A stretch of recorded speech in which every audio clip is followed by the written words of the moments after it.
Okay, well, welcome to our last open session of this meeting. Subject is SpaceX Starship, and we are very pleased to welcome Elon Musk, who leads SpaceX, Tesla, Neuralink, and the Boring Company. As the founder and chief engineer at SpaceX, Elon oversees the development of rockets and spacecraft for missions to Earth orbit. In 2008, SpaceX Falcon 1 was the first privately developed liquid fuel rocket to reach orbit, and in 2017, SpaceX reflew both the Falcon 9 rocket and Dragon spacecraft for the first time. They are also currently developing the Starlink mega constellation of communication satellites and the Starship heavy lift launch system. And we welcome you, and you can unmute yourself and I'll mute me.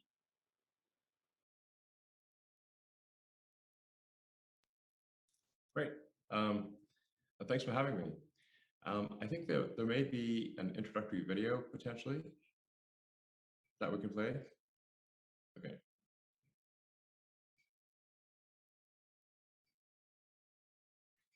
See, I don't know if this has, it does have sound, but maybe you'll.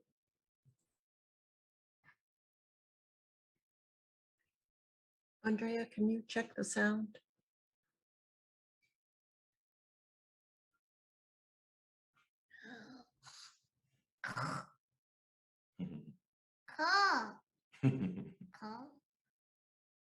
Rocket, but it's rocket on a big car.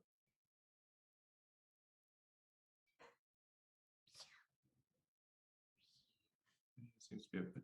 Let me try that again. I was muted. Okay. The sound isn't essential, but. Hi. Hi. Hi.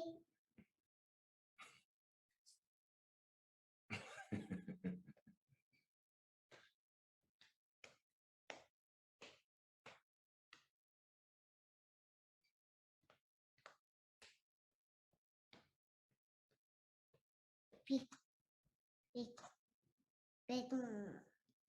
big, big, big, Disney, Burger Cup.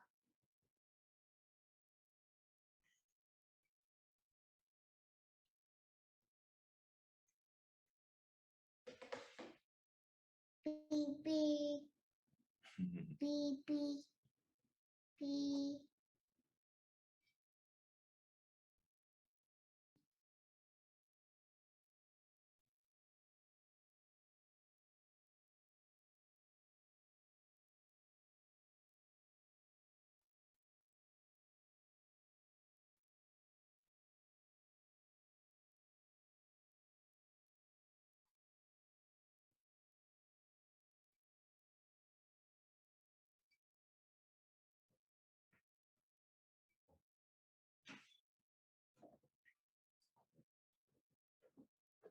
All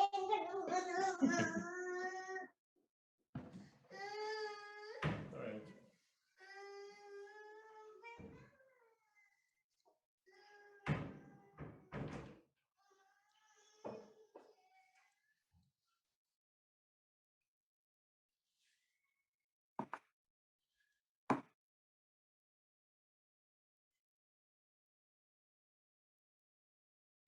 Great.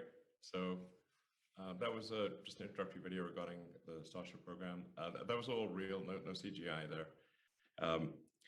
So what we're aiming to develop with Starship is a generalized means of transporting large amounts of mass or people, but just in general, large amounts of mass anywhere in the solar system. The idea behind behind this is to have the first fully and rapidly reusable rocket, which is that's really the holy grail of rocketry. If you can have a fully and rapidly reusable rocket, orbital rocket, then the cost of transport of a ton to orbit drops by about 2 orders of magnitude, maybe better. So just as it would for really any mode of transport, if you say had aircraft or cars that were not reusable, you would see very little use of aircraft and cars, because you'd have to buy a new aircraft every time you went somewhere. And if you traveled somewhere in a car that was single use, you'd have to obviously tow a small car behind you just for the return journey. So I think this is quite profound. If we are successful, and at least from a design standpoint, it appears to be, all of the calculations close for having a fully reusable 100-ton to low Earth orbit capability. The vehicle is very big. So one of the things that helps with reusability is scale, because, for example, the electronics that control the brain of the vehicle, if you will, does not actually get any heavier if it is a big vehicle or a small vehicle. So things like avionics and control, inertial measurement, sensors and whatnot become round down to basically almost no percentage of the mass for a big vehicle. Whereas for a small vehicle, obviously that would be much more of an issue. So scale certainly helps. And then we're using the most advanced engine cycle, which from a physics standpoint is the best. You can extract the most amount of momentum for a given amount of fuel or propellant, which is a full flow gas staged combustion engine. That's the Raptor engine. There are currently 29 of those on the base of the booster. We'll be expanding that to 33. And at 33 engines, and with the Raptor 2, we'll be doing about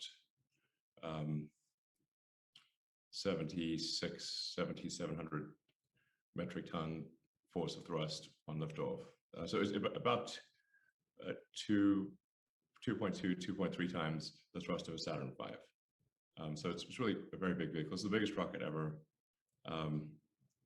designed, and we're close to our initial launch, our initial orbital launch. We've done several suborbital flights and have been able to land the vehicle successfully. The first orbital flight we're hoping to do in January. So we've completed the first orbital booster and first orbital ship, and we'll be complete with the launch pad and launch tower later this month, and then we'll do a bunch of tests in December and hopefully launch in January. There's a lot of risk associated with this first launch, so I would not say that it is likely to be successful, but I think we'll make a lot of progress. And then we've also built a factory for making a lot of these vehicles. So this is not a case of just one or two. We're aiming to make a great many. Ultimately, I think in order for life to become multiplanetary, we'll need maybe 1,000 ships or something like that. But the overarching goal of SpaceX has been to advance space technology such that humanity can become a multi-planet species and ultimately a spacefaring civilization, and to make true the things that we read about in science fiction and have them not always be fiction. I think this is actually quite important. Well, long term, it's essential for preserving the light of consciousness. Eventually, something will happen to Earth, hopefully not soon, but either natural or man-made, that would cause the end of civilization. So the probable lifespan of civilization is much greater if we are a multi-planet species, and ultimately even go beyond our solar system. But the first step is being multi-planet, Mars being the only realistic option for that. So I think from a standpoint of, like I said, from a standpoint of preserving the light of consciousness and which I think we should regard as fragile. I think it's extremely important that we try to become a multi-planet species as quickly as possible. Obviously, along the way, we will learn a great deal about the nature of the universe. And it will be possible to have many more space-based experiments if you have a very large vehicle capable of transporting things to orbit or the moon or anywhere at 100 times less than it currently costs. So it offers sort of profound possibilities, and I think this there's a fundamental juncture in the history of really any civilization on a single planet, which is, do you get to the second planet or do you not? I propose we do. And I think we should do it as soon as possible. The window of this opportunity is opened now for the first time in the 4.5 billion year history of Earth. It may be open for a long time, or it may be open for a short time, and I think we should, be hasty so that just in case it's only open for a short time. Yeah, so like I said, I think this is very important for the long-term preservation of the light of consciousness. And of course, we'll naturally, we'll learn a lot of science and develop a lot of technology along the way. So that's what Starship's all about. We have an interesting project that we're working with Solar Perlmutter at Berkeley on, which is to have a really big telescope. This is taking a ground-based lens that was intended for a ground-based telescope and creating a space-based telescope with it. So that could be, I think, pretty interesting, and we'd love to do other things as well. So yeah, and I think people may know that NASA has selected Starship for the transport of astronauts to the lunar surface. So we look forward to doing that for NASA, and then I think it really could be. It has the ability, because of the mass transport capabilities of transporting enough mass and people to the moon to actually have a permanently occupied, I think, base on the moon. Much as we have like a permanently occupied base at Antarctica, we could have a sort of a moon research station, which I think would be amazing. So yeah, I think anyway, this is a very profound vehicle, and nothing really like it is being developed, and I don't think anything quite like it has been even proposed. But it has the potential to affect human destiny in a very profound way. So I'm happy to answer any questions. I'm not sure quite what you'd like to know, so maybe real-time questions are the best way to address what people may be thinking. Terrific. Thank you so much, Elon. From our board members, please raise your hands for questions. And our first question will come from Louis Demaro.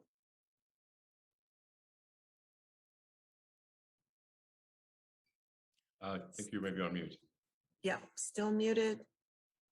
There you go. Just saying thank you for that. It's a rather big vision.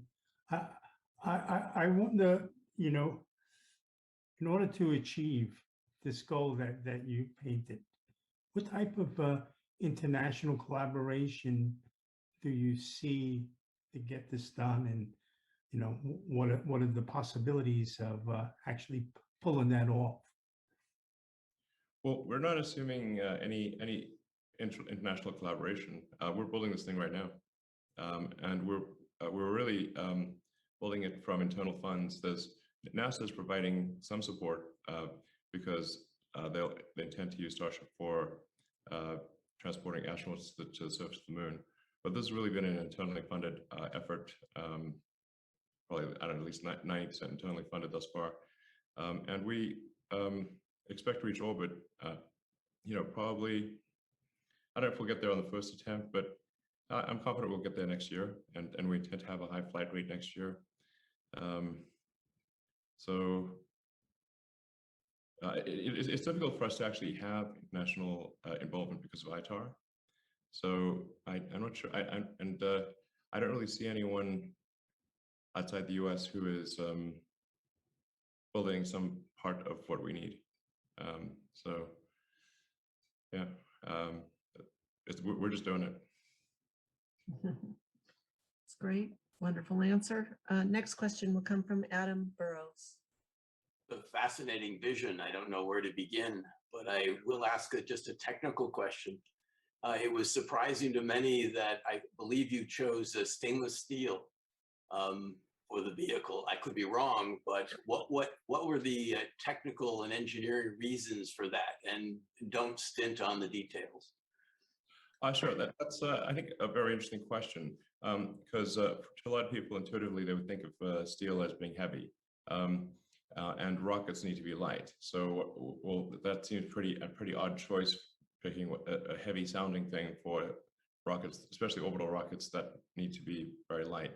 I mean, the nature of Earth's gravity being quite strong and a dense atmosphere means that you really have to have an incredibly good propellant mass percentage, and you have to have very efficient engines to get anything to orbit at all. So then why steel? So we started off with an advanced composite. So intuitively, if you ask people who understand materials, they will say we want to make something incredibly light. They'll say probably you would want to use state-of-the-art carbon fiber composite. That's usually what they'll say, and that's what we started out with, which was really a very advanced carbon fiber, and actually it was only made in very small quantities. It cost $130 per kilogram, so it was very expensive material. And there are some challenges if you want to make the primary structure out of carbon fiber, which is that you've got to contain cryogenic fluid, and you need gas in sort of what's called ullage gas, pressurization gas, to pressurize the propellants in the main tanks and feed the engine turbopumps with a given inlet pressure. So if you have a carbon fiber tank, because it tends to be porous, and also potentially flammable when subject to warm gaseous pure oxygen, because our vehicle is autogenously pressurized. So the oxygen tank is pressurized with gaseous oxygen, and the fuel tank is pressurized with gaseous methane. So the resin and the carbon in the carbon fiber is potentially flammable with hot, pure oxygen gas. So you'd have to have some kind of liner. So when you look at the full mass and complexity of a carbon fiber system, you start having things that reduce the mass efficiency of carbon fiber, such as having an inert liner, and being worried about gas permeating through the carbon fiber and that kind of thing. So but it still would be it's still an okay choice.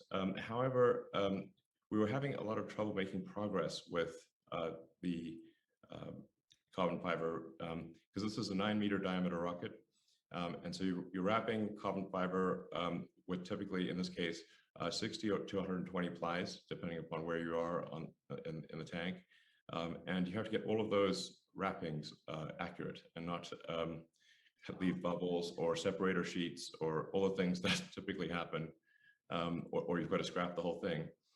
And then you've got to get good mass properties, put it in an autoclave, and put it under a lot of pressure. And then you need a gigantic autoclave, because it's a 9-meter diameter with a 70-meter long boost stage.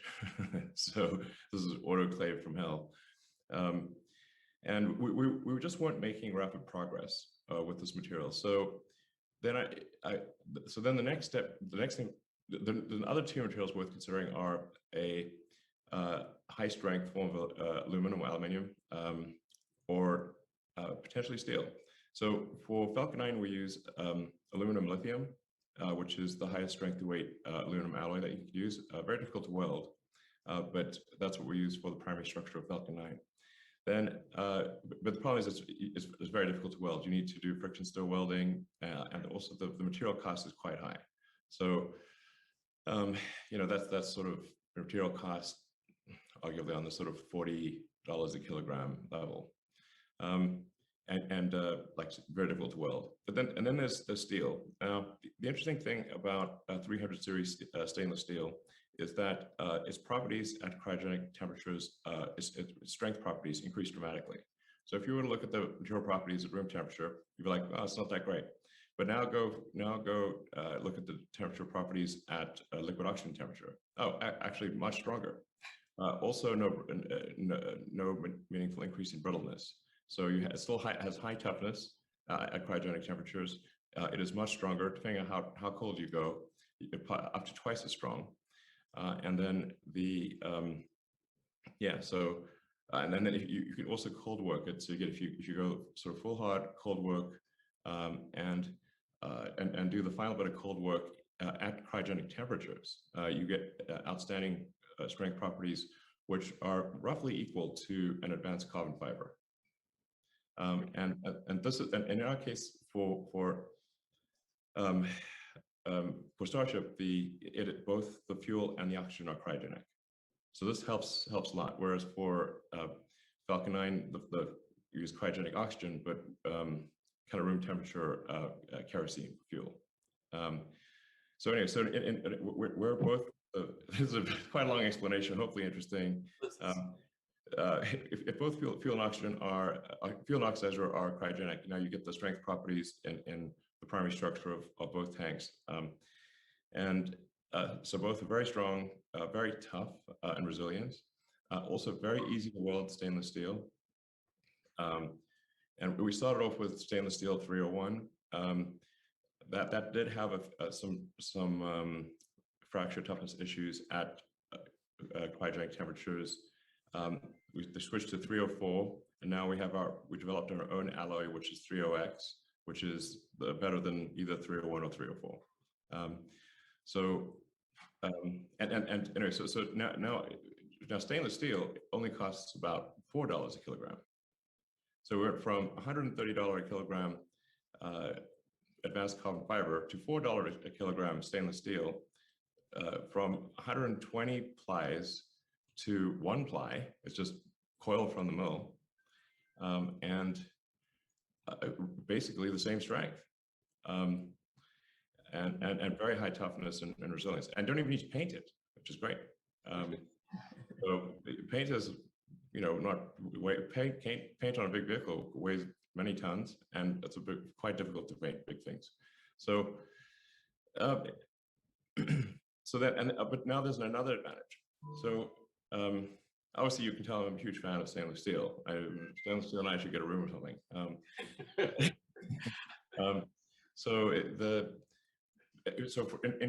In making the vehicle reusable, so now it's coming in very hot. So the ship is coming in at hypersonic velocities, coming sort of kind of like a Mach 25 entry velocity.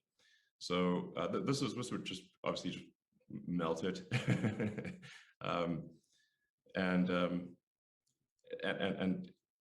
But if you've got steel, your melting point is much better, higher than aluminum, and you can handle much better temperatures than carbon fiber, because the resin tends to have problems. Like you can basically go,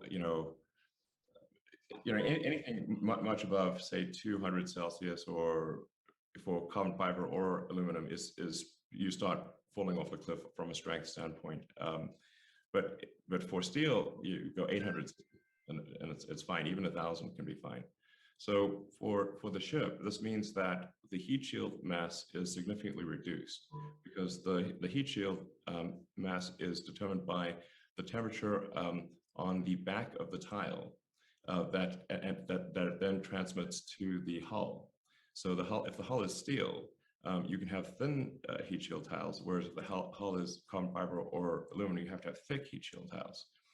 And you also need no heat shielding at all on the leeward side of the ship.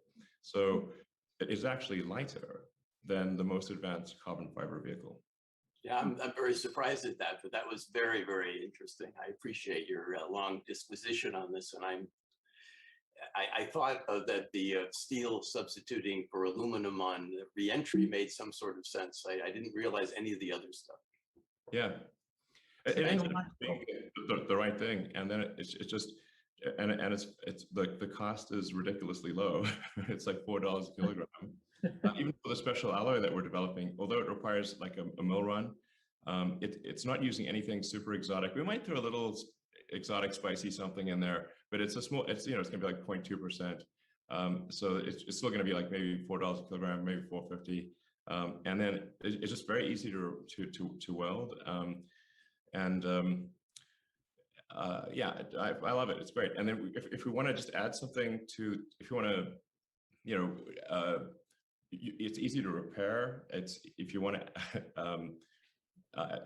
add a sort of something to carry some wiring or plumbing or whatever, you can just weld it right on. It's super easy. It's great. Thank you. I very much appreciate that. It's a high tech, low tech. Wonderful. Yeah. Our next question will come from Howard Singer. Elon. Hello, I started my science career watching Captain Video and reading Isaac Asimov, and you've made all that fiction real, so thank you very much. My question is, what are you doing for radiation protection for the crews? And if you have you explored the need for forecasts of the space weather conditions or the space weather environment? Sure. Well, I think there is, there's always some risk going into deep space, we definitely wouldn't want to be traveling when there's like intense solar storms or anything like that. For going to the moon, like obviously, the United States has done that before, and it would be great to go back and great to have a permanent base where, if the costs are good enough, where we could have like a significant science contingent actually, on the base, permanently occupied, it would be epic. But once you're on the moon, of course, you're protected by the moon below you, and then you can put a lot of lunar regolith on top of whatever the research station roof would be. So once you're there, easy to protect. On the way, we'll have to check the weather report. And for Mars, it's going to be trickier. Obviously we don't have all the answers here, but and there may be some clever ways to reduce radiation effects. But I don't think they're insurmountable. All righty, thanks. Our next question comes from Margie Kivelson. So I'm an enthusiast for the outer planets, and SpaceX is giving the Europa Clipper a lift out to Jupiter. I wondered if you have comments on other missions that you would like to enhance by providing big lifts. Sure. Actually, we're really excited and honored to be flying the Clipper mission. I think there could be some incredibly exciting things to discover. Hopefully, are under Europa. It seems like probably the best place for some strange life. So hopefully we find some really cool things. So yeah, I can't wait to launch the Clipper, and that'll be on a Falcon Heavy currently. With the Starship, we could, like, the great thing about Starship is it really should enable us to send very big things, and also to send them fast and like need much less in the way of sort of planetary gravity assists and that kind of thing. Especially if we could build a propellant generation on the moon, then we could really send something with very high delta V. And if we have a base on Mars with high delta V, now you can basically planet hop from Mars to maybe Ceres to maybe one of the moons of Jupiter, and ultimately all the way to the outer solar system. Basically, any place we can put the gas station, that gives us another whole leap forward. So ultimately, Starship is designed to be a generalized transport mechanism for the greater solar system. And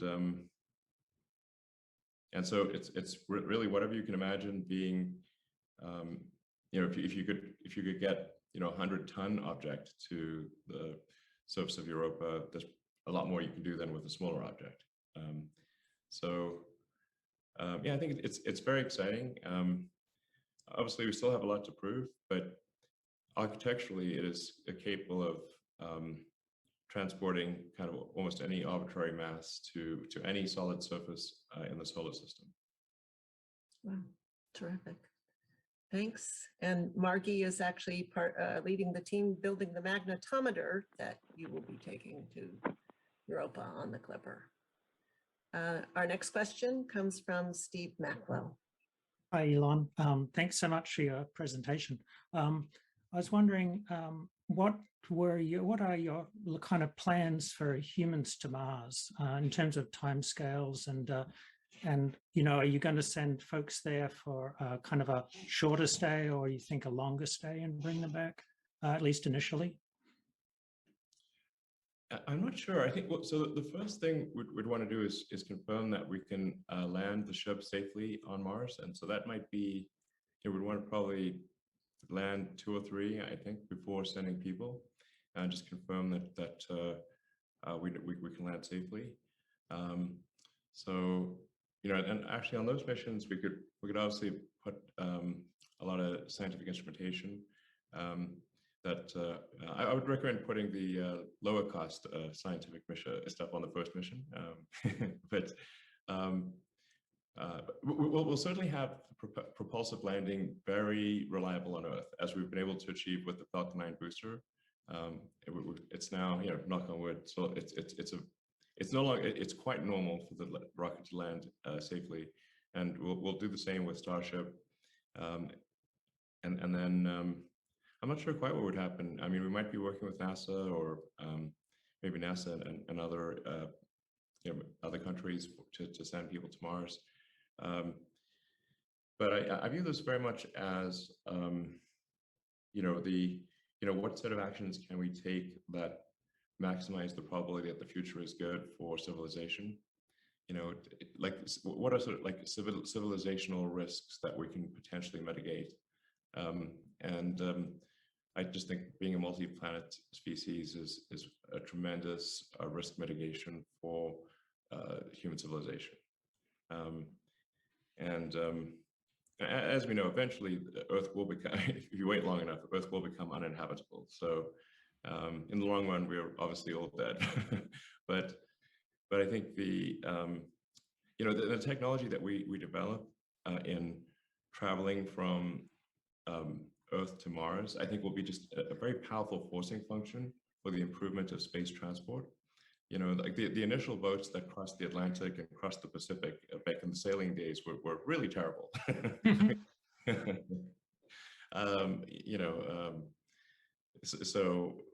would often just plain sink. Once there was a reason to do large amounts of ocean trade, the sailing ships, the wooden sailing ships, got dramatically better. But you kind of have to have that forcing function. So that's what I think will happen. And we'll get much better at space transport. And I think this will also be very important if there's like a potential Earth collision event from some comet or something like that. The asteroids we can predict fairly well, obviously, but there's this massive cloud of comets out there that we don't know the situation. And they come in pretty fast. So there's always some risk of a comet like taking out a continent. There's this place like they talk a lot about extinction events where almost all life was destroyed on Earth, but they don't talk that much about the ones where, well, it was just a continent. There's plenty of sort of continent level extinction events that have occurred in the fossil record, and they're like really so common as to really not really generate much attention. But if we've got large rockets that could potentially do something about that, then that could be, that could at one day save billions of people. But we've got to have big rockets and much more advanced space technology in order to protect against a comet coming in from far away. Okay, thank you so much. Perfect. Thanks, Elon. Our next question will come from Harlan Spence. Elon, thank you for sharing your time and your vision with us. I had a question about looking back the history of exploration, human exploration, as we ventured from one place to another. Scientific discovery has always been an element of that. And you've shared a little bit about some opportunities there. But I was hoping you could share a little bit more. When you think about the aspects of scientific discovery that will accompany becoming a multi-planet species, what are the kinds of things that you're thinking about in terms of what we would discover along the way? Well, I think being able to really, have heavy-duty science research on the moon and on Mars, where you could really just go anywhere you want, drill core samples anywhere you want. I think we'd learn a tremendous amount as compared to having to send, fairly small vehicles with limited scientific instrumentation, which is what we currently do for Mars and the Moon. So just having people there who can dynamically decide what they're going to do, and really being able to analyze the whole history of the planet, I think we'll learn a tremendous amount.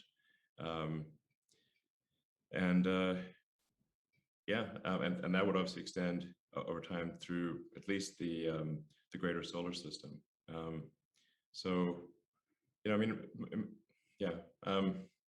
I studied physics because I was just trying to find out what's the universe all about? How does it work? Where did it come from? Why are we here? I actually kind of got sort of depressed at one point because I was like, man, this doesn't seem to be any meaning to life. It just seems to be like, and then I made the mistake of like reading the German philosophers as a teenager. That made it quite depressing. But then I read Douglas Adams' Hitchhiker's Guide to the Galaxy, which is really a book in philosophy disguised as humor. And he makes the point that, the question is harder than the answer. And really, basically, the answer is the universe. And we kind of need to figure out like what questions to ask about the answer to that is the universe. And that's the question is the hard part, and then the answer is easier by comparison. So I'm like, I don't know, like why are we here? How do we get here? Is this real? Is this is this simulation or something? At least if we go to these other planets, we'll make the simulators work harder and have to buy more computers to run the simulation or something. I think it's and if we are able to at least be like a multi-planet species within the our solar system, then hopefully we can develop the technology to send probes to other star systems, and eventually maybe send people, although that's tough, but we can certainly send robots to robot probes to all the nearby star systems, and try to figure out what's the meaning of life and what's going on, and are there any aliens out there? Where are the aliens? They're so soft. Yeah. Thank you, Elon. Sorry, go ahead. Do you have time for a question or two more? Yeah, as much time as you like. Oh, wonderful. All right. I do have one question from a board chair, and it's this. One aspect of SpaceX that has distinguished it from the previous organizations has been its willingness to embrace failure as a development tool. When do you think you will be able to start selling Starship launches at prices significantly less expensive than Falcon 9, say 5 to 10 times less? Sure. Actually, I think it's not that far away. I think probably 2 years from now. So our rate of progress on Starship is very rapid, and like I said, we're actually getting ready to do our first orbital launch attempt within the next few months. We're expecting our license approval from the FAA around the end of this year, and then so that probably means a launch attempt in January or perhaps February, and then we're actually building the factory to make lots of Starships and make lots of engines in parallel. So there will be many vehicles. The engine build rate is currently the biggest constraint on how many vehicles we can make, because there are currently 29 engines on the booster, and there will be 33 even at a higher thrust level.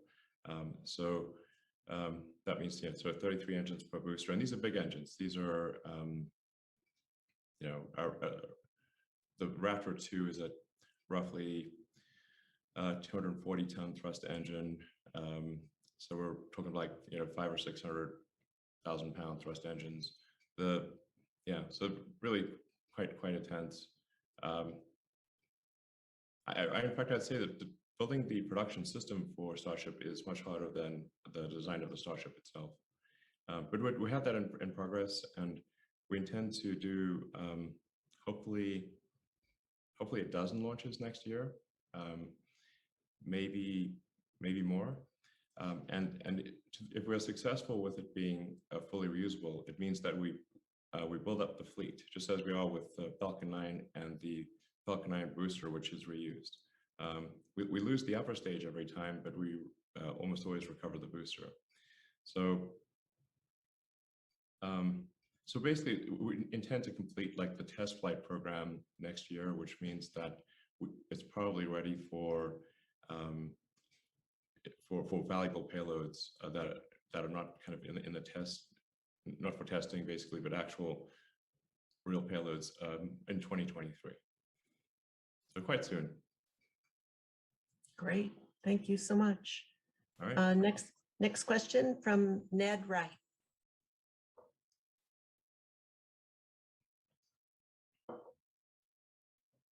Ned, I think you're still muted.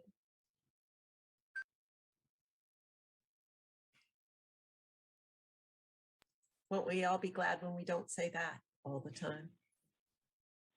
Yeah, so it's you have to preserve cryogenic propellant for 6 to 8 months to actually be able to land on Mars. And Yeah. so I wonder what your plan is for that. Yeah, so the landing propellant for Mars would be in separate header tanks. So these would be spherical header tanks. For Mars, there would probably be, they might be contained inside the main tanks, or they would be up in the cargo section, but well insulated. So you would obviously have to have extremely well insulated header tanks for landing that are not the main tanks. So that's what we'd have for Mars. Great, thanks. Riza Wexler is the next question. Yeah, so changing topic to something that's happening before we have the possibility to be a multi-planet species. I also study the universe, and I'm trying to understand how it works and how it got here. And as you know, the satellite constellations from Starlink and other sources are already having a huge impact on astronomical observations. And this is really going to significantly limit the science potential of the next generation of observatories if we don't have a course shift. So what role do you expect SpaceX to play in working with astronomers and regulatory agencies to mitigate this? Well, SpaceX already works with regulatory agencies and with the astronomers, generally what we see is the telescope that is perhaps most sensitive to this is Vera Rubin. We work directly with the Vera Rubin team to make sure that their observations will not be affected by Starlink satellites. And my understanding is at this point they are comfortable that it will not be an interference for their urban. They have there's a slight risk of capacitive coupling between some of the basically sensors there, but this, which can create ambiguity, but we're confident that we can work around that. Great, thanks. Our next question comes from John Karras. Elon, thanks for all your time today. Appreciate it. Kind of going back to a prior question about long-term storage or cryogenics for whatever mission, but I realize, or I believe, that your architecture for Starship to go beyond low Earth orbit to go to the moon has, cryofluid transfers and things like that, and long-term cryofluids, cryofluid storage, low boil off. Oh, yeah, there's not easy problems. Yeah, no, and so not easy problems. So the question I have for you is what are your plans to mature that technology, but before you have to rely on it to go to the moon, like in a year or two? Well, so I mean, there's a lot of ways to address it. By having launching one vehicle that is very well insulated, but does not return to Earth, effectively a propellant depot. So if you take a ship, a Starship, and you take the heat shielding off and replace that with thermal insulation, like a multi-layer insulation that's just very, very good at keeping things cold, then you could have one ship up there that it effectively just turns into a propellant depot, and then you send tankers up there to dock and transfer propellant. And so it should be able to be there for a while, and then whatever ship you want to go to the moon, you go up and dock with the depot, transfer propellant, and off you go. So that's a rough plan. We're pretty good at docking at this point. We've docked with the space station a couple dozen times, and the space station is a very difficult thing to dock with because we don't control both sides of it, so that is a very challenging docking. Whereas docking with our own vehicle is comparatively easier. Yeah, but both of these technologies have really only been demonstrated on very, very small scale. So your scale is a lot larger, and I think poses other problems. So good luck in solving those. Yeah, no, I don't think we'll just sort of it's not exactly a walk in the park. So I think this is hard, but it is necessary, and it's the only way, at least with that I'm familiar with current physics, to actually make things work. And then obviously, aerial refueling is used quite a lot with aircraft, and so this is taking that concept, just doing it in orbit, so we know that success is one of the possible outcomes. We're not breaking any physics. Physics is the law, and everything else is a recommendation. So, but just because it's at least in the set of possible success is at least in the set of possible outcomes. Yeah. Great. Thanks very much. Next question will come from Amanda Hendricks. Hi there. So I'm a co-chair of the Committee on Planetary Protection, and our committee is concerned with preserving the validity of future astrobiological experiments on Mars and other places in the solar system. Yep. Searches for life, extinct or extant. And I wonder if you can comment on SpaceX's planetary protection plans for Mars. Sure. Well, I mean, first of all, it's not like we'll be launching to Mars really soon. I mean, Mars is a ways off, and but there is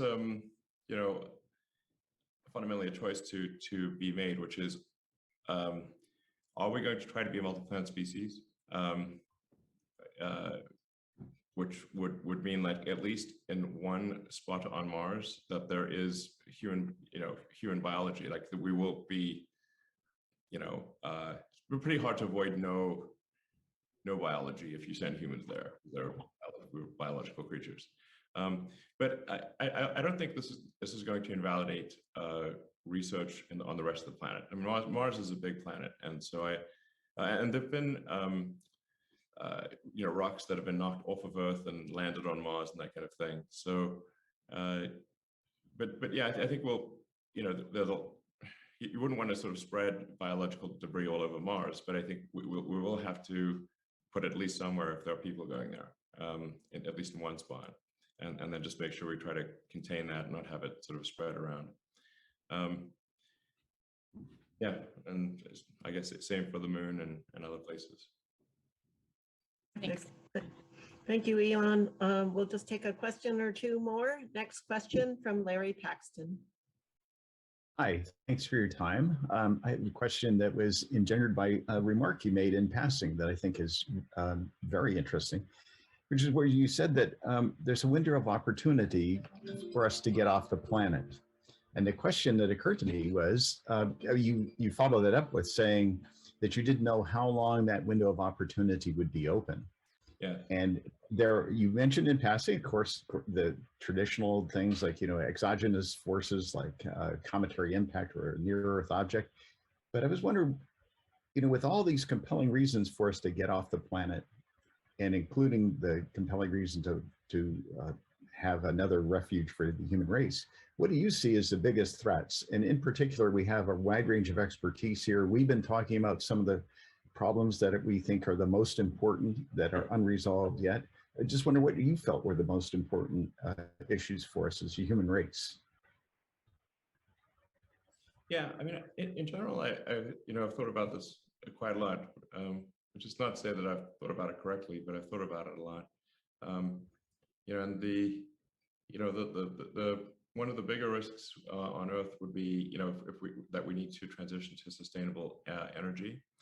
Even if one discounts the CO2 capacity of the oceans and atmosphere, eventually we will run out of hydrocarbons to burn, and so we need something that's long-term sustainable.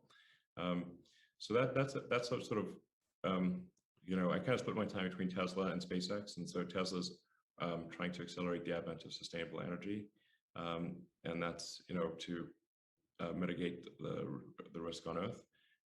And then SpaceX is intended to mitigate like longer term risks that could potentially extinguish consciousness as we know it. I mean, we got the sort of delicate candle of consciousness sort of flickering in the darkness here. And I don't know if you guys have seen any evidence of aliens, but I sure haven't. I get asked that a lot. So, I mean, I think the Fermi paradox is just an incredibly interesting question. And I'm not sure who said it, but there appear to be, there's either a lot of aliens or none, and equally, those answers are equally terrifying. So anyway, so I think, but with respect to nearer term risks on Earth, obviously sustainable energy and potential nonlinearities in the CO2 ppm in the atmosphere are a concern. If we start doing things like melting the Siberian tundra and that kind of thing. I'm probably less alarmist than most on climate change. I put myself in the moderate category on climate change. I just think it's the amount of inertia associated with the hydrocarbon economy is so gigantic that it will require a long time to make that transition. And so it's probably better to start it sooner rather than later. And that's why I describe fundamental good of Tesla as the degree to which it accelerates the advent of sustainable energy. It will happen, I think, anyway, but faster is better. Then as for risks on Earth, I mean, there's always good old nuclear Armageddon, that's still one of the things. That's not out of the question. There's still a lot of nuclear missiles pointed at us in the US and many parts of the world. I don't know what quite that risk is, but it's not zero. I think there's maybe some counterintuitive risks or that people don't put that much attention on. If you look at the birth rate trends the birth rate trends are very negative. And so, and in many countries are seeing population decline with no end in sight. So I think there's, I think the very low birth rate, I think, is actually quite a significant risk, but an underappreciated one. Yeah. And for population prediction, I would recommend taking things like the number of babies born last year and just multiplying that by the probable lifespan. And if you do that, I think you'll see numbers that are very, very bad for future population, and with an inverted demographic pyramid. So you've got a lot more older people, and then fewer middle-aged people, and then eventually just very few youngsters. And this will necessarily lead to resources being applied to taking care of the elderly instead of advancing science or advancing civilization. I'm quite worried about that one because I see no reversal of the trend. You know, that would, you know, civilization will die with a bang or a whimper. That would be dying with a whimper. Then there's obviously, of course, you know, a pandemic that's like COVID, but which has a much higher mortality, sort of a long, you know, high contagion, highly contagious, long incubation period, high mortality type of pandemic. That's clearly a risk. AI is, I think, maybe more of a risk than people realize. Ironically, the smart people tend to think AI is less of a risk because they think that they're so smart, but actually we're just humans and we're quite dumb. It's amazing we got this far, frankly. So if you see the advancement of AI, it's clear that AI will exceed human intelligence in every way if these trends continue. And the list of things that the human mind can do better than AI is less and less every year. So, you know, hopefully that AI is coupled to human will, but it might not be. The long-term goal of Neuralink is to achieve sort of better symbiosis with AI and with the kind of human mind. In the short term, Neuralink, I think, will help solve a lot of brain injuries and diseases and spinal injuries and that kind of thing. But long term, like, because one of the things that I'm getting quite esoteric here, but we're already a cyborg, really, in the sense that our phones and computers are an extension of ourselves, and you could say we arguably have sort of the primitive kind of limbic system, the cortex, the higher thinking, and then we've got a tertiary layer, which is silicon in the form of our computers and phones and everything. We have already somewhat merged with computers, but the issue we have is the communication rate, the bandwidth with the computers is low, especially output. If our output is 2 thumbs, that's, you know, we're talking maybe 10 bits per second or something like that. Or maybe 100 best case. It's a very slow output. And as the intelligence of the computer grows, if that communication link remains very tiny, I think we will necessarily decouple from computers just because our rate of communication is very slow. And so if we can solve the I/O bandwidth question and by, you know, increase it by 1,000 or more, maybe 1 million, then you could have human machine symbiosis that is much better. I mean, that's at least one approach. Let's see, what else is there? I mean, religious extremism, you know, if that becomes, if that grows over time, religious extremism is certainly a threat to advancement of science. So depending on how far that goes, that could be an issue. What do you think? Yeah. I think That's, I will only add, I think that this is a fundamental question because, as you said, the Fermi paradox, should either be a tremendous number of alien civilizations, or there is some gate that so many civilizations have failed to get past. And the question is, are we going to fail to get past that gate as well? The great filters. Yeah. So I think at least one of the great filters is, does a civilization become multiplanetary or not? Yes. If a civilization does not become multiplanetary, then eventually the sun's going to expand and boil the ocean, and that's game over. So, and actually, if you think about it from a percentage standpoint, if Earth's been around 4.5 billion years, and it took us 4.5 billion years to get this far, it may be as soon as another 500 million years, and the sun might have expanded enough by that time to boil the oceans potentially. It's not 500 million years, it's not much beyond that, which is basically means that if it took 10% longer for civilization to evolve, it would never have evolved. right. So there's an interesting one. Elon, do you have time for one more question? Wonderful. All right. Jill Dahlberg, please. So let me just say, I feel lucky that you are here. So thank you. And not just here in our panel. You're very inspiring. My question is mundane. You're going to have these rockets. They're going to go up and they're going to go to two places that are going to need energy. The Earth needs a lot of energy as well. Yeah. So what are your plans for making energy? I'm thinking space-based solar power or something like that. Does your company have plans for proliferating energy systems you're going to need? Well, Tesla does do solar power.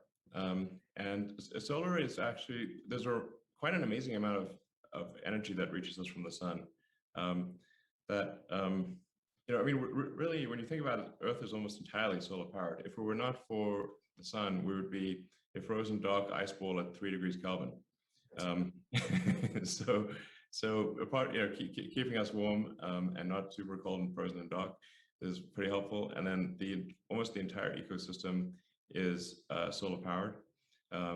Plants are a solar powered chemical reaction, and apart from chemotrophs at the bottom of the ocean, it's basically everything's solar powered. So we're really talking about just like a little bit of incremental power from the sun being used to power civilization. As a sort of good rule of thumb is because you get about a kilowatt per square meter of solar energy. So then in a square kilometer, there's 1 million square meters. So now you've got a gigawatt of solar energy per square kilometer. And so if you've got like 25% efficient panels, and there are maybe 80% of the area is panel of a then you've got like basically 200 megawatts per square kilometer of solar power. And so then if you say, well, okay, how much? Then you really won't need a very large area to power the entire United States with solar.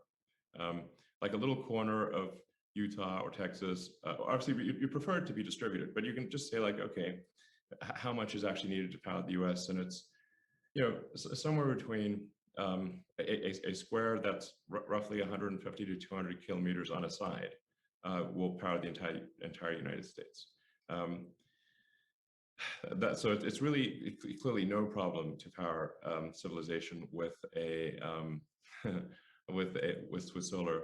And then of course there's wind, and I'm actually pro nuclear, fission wise, and there's also hydro and geothermal. So I think we will solve Earth's energy needs, and they are being solved. If you look at the growth of wind power and solar power, it's really has a very high growth rate.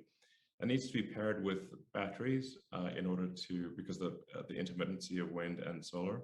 But the combination of solar plus battery can completely solve all of Earth's energy needs. In fact, for satellites that are in orbit, that's all they use is solar panels and a battery. And what is Earth but a large satellite?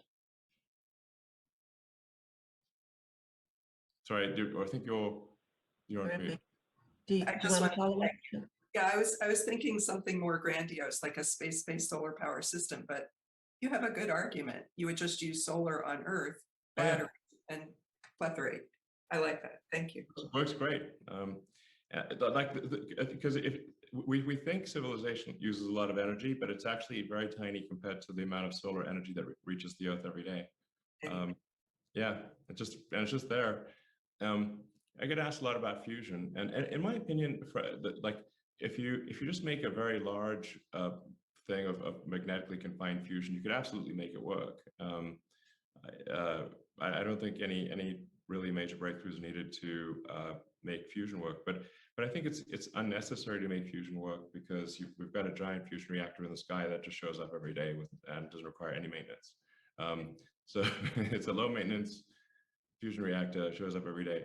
So if we just catch the energy from, catch it, it's just keep lobbing all this energy at us, just catch it with the photovoltaics and store it in the batteries, and that'll solve for everything basically.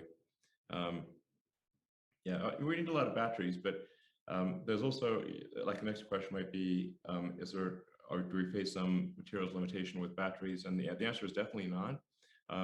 I think the vast majority of stationary storage will use an iron cathode lithium ion battery.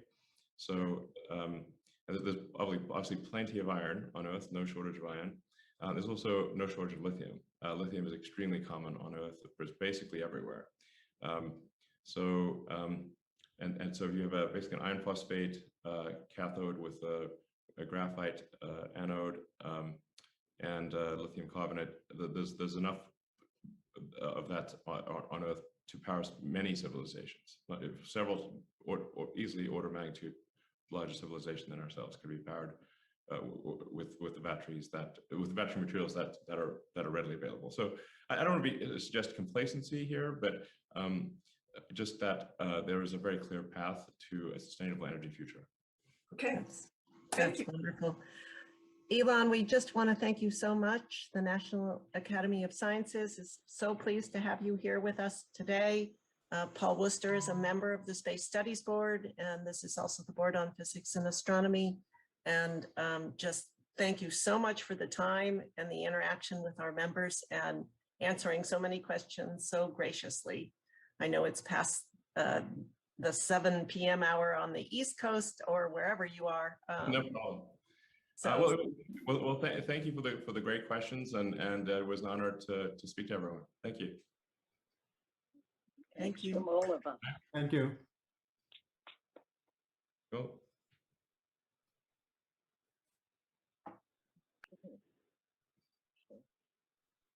Do we